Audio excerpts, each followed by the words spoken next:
उत्तर प्रदेश के मुख्यमंत्री योगी आदित्यनाथ सिद्धार्थनगर जिले में बतौर मुख्यमंत्री अपनी दूसरी पारी शुरू करने के बाद पहली बार आए थे। बीएसए ग्राउंड से उन्होंने 2 अप्रैल से 28 अप्रैल तक चलाए जा रहे विशेष संचारी रोग और दस्तक अभियान की शुरुआत की। इस दौरान मुख्यमंत्री योगी आदित्यनाथ ने विशेष संचारी रोग नियंत्रण अभियान के शुभारंभ के साथ इस अभियान में सहयोग कर रहे विभिन्न विभागों द्वारा लगाई गई प्रदर्शनी का भी अवलोकन किया। बाल पुष्टाहार विभाग के पंडाल में मौजूद महिलाओं के छोटे बच्चों को गोद में उठा लिया और उसे लाड प्यार किया। योगी आदित्यनाथ प्रदर्शनी का अवलोकन करने के बाद स्टेज पर आए और वहां से उन्होंने भारी संख्या में उपस्थित जनसमूह को संबोधित किया। आइए सुनते हैं कार्यक्रम को लेकर मुख्यमंत्री योगी आदित्यनाथ ने क्या कहा। और आज जब मुझे विशेष संचारी रोग नियंत्रण के इस अभियान को प्रारंभ करने के लिए किसी एक जनपद को चुनना पड़ा, तो उसके लिए भी सिद्धार्थनगर जनपद का चयन हुआ है। कारण है, एक तो आकांक्षात्मक जनपद है जिस पर स्वास्थ्य के लिए, शिक्षा के क्षेत्र में, रोजगार के क्षेत्र में, कृषि के क्षेत्र में, पर्यावरण के क्षेत्र में कुछ विशेष ध्यान दिए जाने की आवश्यकता है। और इसलिए पिछले 5 वर्ष के अंदर जो प्रयास हुए हैं उसके अच्छे परिणाम सामने आए हैं, लेकिन अभी इस प्रयास को और द्रुत गति से आगे बढ़ाने की आवश्यकता है। संचारी रोग का मतलब मस्तिष्क ज्वर, यानी जो नौ की बीमारी है, जिसके कारण आपने देखा होगा 1977 से लेकर के 2017 तक अनवरत मौत का एक लंबा सिलसिला चलता रहा। इस पूर्वी उत्तर प्रदेश में 1500, 2000, 3000 मौतें हर वर्ष होती थी, लेकिन प्रधानमंत्री मोदी जी के मार्गदर्शन में प्रदेश सरकार ने जब इसके खिलाफ कमर कसी और अंतर विभागीय समन्वय, स्वच्छ भारत मिशन, शुद्ध पेयजल की आपूर्ति के साथ साथ ASHA worker, anganwadi, health worker, UNICEF, WHO, Pak जैसी संस्थाओं के साथ मिलकर के जब हम लोगों ने इस अभियान को और आगे बढ़ाने का कार्य किया, तो 40 वर्षों में जो लोग केवल आश्वासन देते थे, जो लोग कुछ नहीं कर पाए,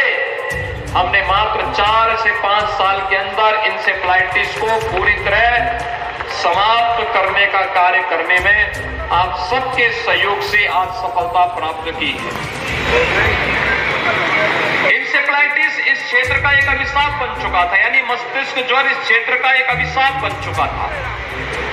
लेकिन विशेष संचारी रोग नियंत्रण का यह अभियान और दस्तक अभियान, जिसमें आशा कार्यकर्ती घर घर जाकर के लोगों के मन में जागरूकता पैदा करने और इस रोग से बचाव के लिए क्या कुछ किया जाना चाहिए,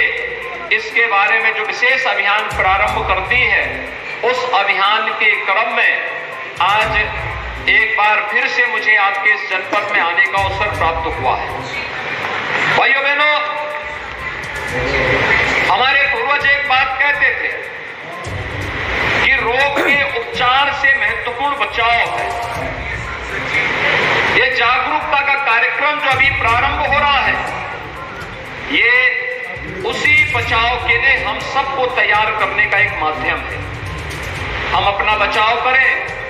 और बचाव करने के साथ ही हम फिर अगर कोई बीमार हो जाता है तो अगले कुछ दिनों में जब आशा वर्कर घर घर जाकर के लोगों को बताएगी कि रोग के उपचार के साथ साथ अगर बीमारी होती है तो बिना इंतजार किए हमें कौन से हॉस्पिटल में कब पहुंचना है, अगर आप उसके साथ जुड़ेंगे तो मेरा ये मानना है कि चाहे वो मस्तिष्क ज्वर हो, मलेरिया हो, डेंगू हो, चिकनगुनिया हो, कालाजार हो, इन सब का तो समाधान होगा ही। लेकिन आज तो प्रधानमंत्री मोदी जी के नेतृत्व में हम लोगों ने न केवल फाइलेरिया बल्कि ट्यूबरक्लोसिस को भी पूरी तरह समाप्त करने का एक संकल्प ले लिया है कि अब इन प्रकार की बीमारियों को कहीं भी हम टिकने नहीं देंगे, उत्तर प्रदेश की धरती पर टिकने नहीं देंगे। और जब स्वास्थ्य की बात होगी तो 5 वर्ष में सर्वाधिक मेडिकल कॉलेज बनाने का रिकॉर्ड भी उत्तर प्रदेश के अंदर है, उत्तर प्रदेश के पास है। हम लोगों ने तो श्री माधव प्रसाद त्रिपाठी जी की स्मृति में महात्मा बुद्ध की इस पावन धरा पर मेडिकल कॉलेज के निर्माण का कार्य भी अपना पूरा कर दिया और पहले सत्र के बच्चे यहां पर एडमिशन ले चुके हैं। ये मेडिकल कॉलेज हेल्थ इंफ्रास्ट्रक्चर प्रधानमंत्री स्वास्थ्य सुरक्षा योजना के अंतर्गत हम लोगों ने विगत 5 वर्ष के अंदर 33 नए मेडिकल कॉलेज निर्माण का कार्य आगे बढ़ाया था, जिसमें से हम 17 मेडिकल कॉलेज में पठन पाठन का कार्य प्रारंभ कर चुके हैं, उनको आगे बढ़ा चुके हैं और अगले 1 वर्ष के अंदर हम लोग 17 से 18 नए मेडिकल कॉलेज प्रारंभ करेंगे, जिससे प्रदेश के अंदर मेडिकल एजुकेशन की भी समस्या का समाधान हो जाएगा और साथ साथ लोगों को बेहतरीन